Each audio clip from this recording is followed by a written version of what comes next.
Hi friends, இன்றைக்கி இந்த வீடியோவில் என்ன பார்க்க போகிறோன்னா சித்ரா பௌர்ணமி ஸ்பெஷல் வீடியோ தாங்க.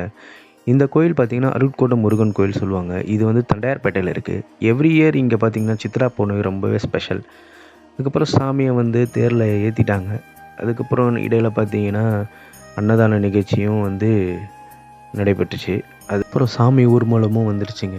நெக்ஸ்ட் டே மார்னிங் பார்த்திங்கன்னா எல்லாருமே காவடி எடுக்கிறவங்க எடுக்கிறாங்க. அதுக்கப்புறம் அலகு குத்துறவங்க இது எல்லாமே இந்த நிகழ்ச்சி நடந்ததுங்க. அதுக்கப்புறம் நைட்டு ஆஸ் யூஷுவல் நம்ம எப்போவுமே கடை போடுவாங்க. எல்லா கடையுமே இருந்துச்சு. எல்லா ஐட்டம்ஸும் வந்து ஒரே இடத்துல இருக்கிற மாதிரி இருந்துச்சு. நல்லாவே இருந்ததுங்க. இங்கே பார்த்தீங்கன்னா சாமி ஐட்டம்ஸும் விற்றாங்க. எல்லாமே இருந்துச்சு. வளையல், அப்புறம் எங்களுக்கு தேவையான சில ஐட்டம்ஸும் நாங்கள் வாங்கணும். பாப்பாவுக்கு தேவையானது, அப்புறம் ஒய்ஃபுக்கு எல்லாமே. ஸோ இந்த வீடியோ பிடிச்சிருந்ததுன்னா